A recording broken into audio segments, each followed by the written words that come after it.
To Tuesday Truth Day Live. Today we're looking at how you can gain weight without overeating. In particular, we're looking at emotional hunger and the stress response. I'm going to share some personal stories with you to help drive home that correlation and also talk about the physiological response that causes it. Last week, Daria talked about emotional hunger and how we might use food to fill ourselves up when we feel emotions like anger or sadness. But what if we're gaining weight or losing weight, but we know it's not due to food intake? How are our emotions affecting these fluctuations?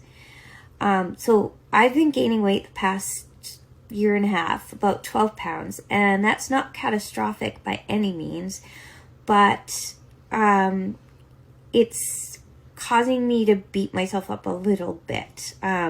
I tend to place a lot of value on maintaining my weight, and so this has been sort of triggering me a bit. And I could justify it because, I do have to stay fit to motivate others. So I could blame my pride for this. So cue the violins. I could also blame my sad childhood. But I have body dysmorphia, and there are some valid reasons from my past that might justify this. So I could blame my father always calling me and others he felt were bigger or fat. He would say fat and lazy, not just fat. He had to say lazy as well. So I could blame him and I would have a good case. That's a terrible thing to say to a child, especially a daughter who worships you. Or I could also blame spending my formative teen years being best friends with a supermodel who is absolutely lovely and adorable and never ever made me feel bad about myself. She always brought me up. But she literally had the body that was on magazines. And she didn't have to work hard for it at all. She could eat what she wanted. She didn't really exercise. Although she was a dancer, she didn't really have to exercise that hard to keep it. So being in close proximity with her, I assumed that I should be able to attain that body easily as well. So I, starved myself and everything, never taking into account that I was 8 inches shorter, have a completely different bone structure, body composition, musculature. I was absolutely convinced that if I just worked harder at it, I could look as good in clothes as she did. Or worst of all, I could blame my body dysmorphia on being sexually abused. Not by my own father, by the way.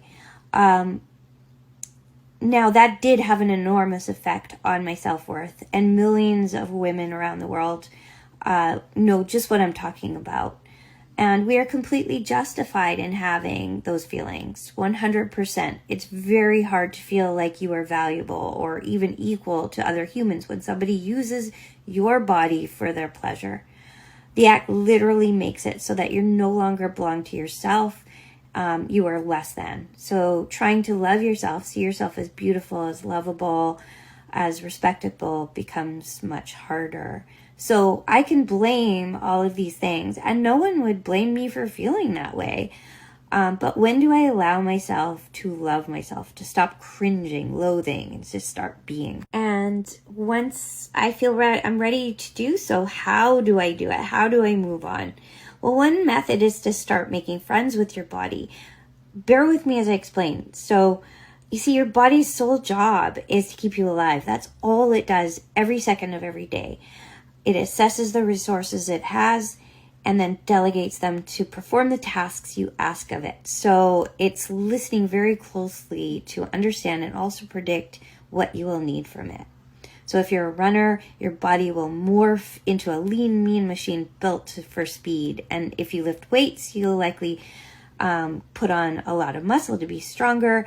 And if you like watching TV a lot, like me, your body may turn into a cushion. Just kidding, sort of. But what will happen if you're constantly stressed? How will your body morph to protect you? So there are two responses that the body has to stress. One is fight and one is flight. And I usually use this story to explain the difference between the two and how the body reacts to both. So I have a friend who has kind of bad taste in men, and she tends to like the bad boys who are non-committal.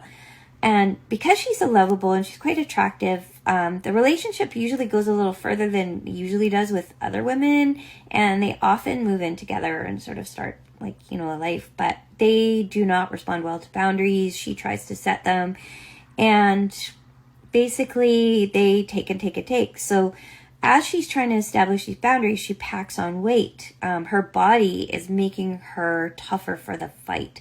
So she can gain up to, 60, 70 pounds at some points, which, doesn't really feel good on her side.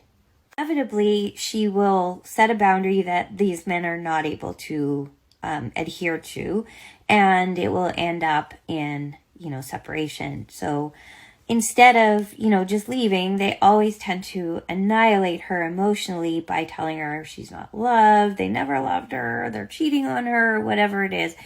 And it causes her to go into flight mode. So she flees the situation, and her body reacts by losing all the weight. So she'll go from, 170 pounds, 160 pounds down to like 100 pounds. And she does say that she is anorexic at this point. She goes through anorexic tendencies.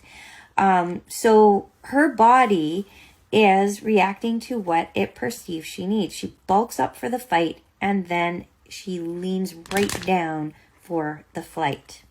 It's being her best friend.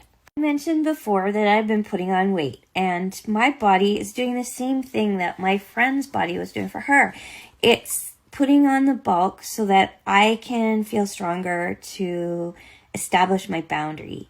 Because I have a really hard time setting healthy boundaries or standing up for myself or, facing my demons. So this month I'm actually going to be facing my demons in a way I've never done before. I have to go to court, and I'm standing up against a big agency and saying enough is enough. We've been treated badly.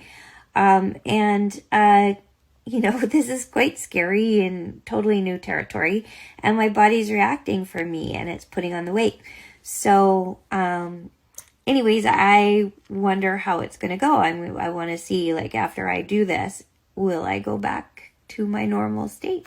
What I really aspire for, what I really want is not to have a good size, but to look at myself, to have the ability to look at myself and think, you're really cool.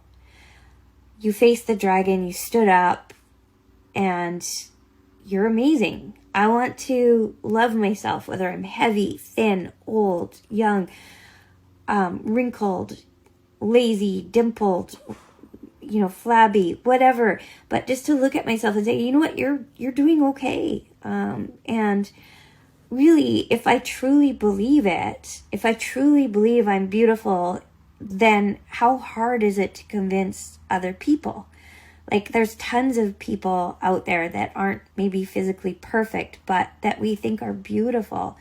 And I'm sure you can all think of examples of that. Enough of this. Let's go on to the physiological reasons why people might bulk up in preparation for a fight.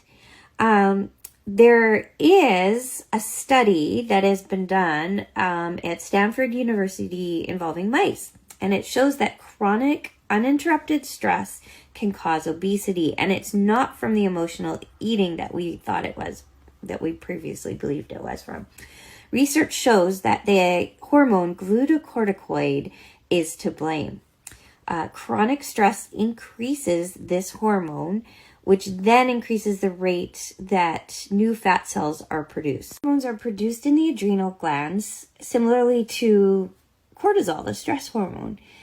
And when glucocorticoids are constantly high, as in the case when we're chronically stressed out, it can boost the chances for a certain type of cell to morph into fat cells, which of course leads to fat gain. Under a microscope, the researchers saw how the hormone, when kept at a constant high level, influenced the development of fat cells. Interestingly, if the levels rose and fell naturally over the 24-hour period, there was no impact and no increase in fat. So it was only the mice with 24-hour higher than normal hormone levels that saw the doubling of fat. The mice whose glucocorticoid levels decreased at night had no change or little change in their fat cells. So basically, it's not about food intake, it's about the timing and managing of stress in your day. While mice and people are certainly different, both are greatly influenced by circadian rhythms, which is our timing mechanisms, and both produce glucocorticoids in response to stress. So there's a good likelihood that we have similar reactions. Just to be clear, under normal circumstances, glucocorticoids their levels go up and down with our circadian rhythms. And our bodies are designed to ignore these short-term fluctuations. But when the rhythm is disrupted, such as in situations of chronic stress, jet lag, sleep disruption in night shift work, or even shift work in general, we witness higher rates of obesity. And this is probably attributed to this phenomenon. So everything is thrown out of whack when levels of stress remain high. And we know this. We know that stress is a number one killer.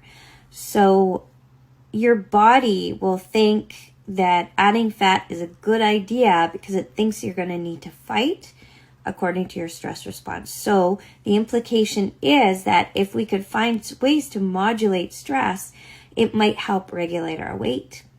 So how might we do this? Do you have any suggestions? Any thoughts? What do you do to modulate your stress? If you can't think of any ideas, we have one. So stay tuned on Friday where we'll provide you with a tapping sequence that will help you reduce your stress when it's time to settle down for bed. So see you Friday, and thanks for listening.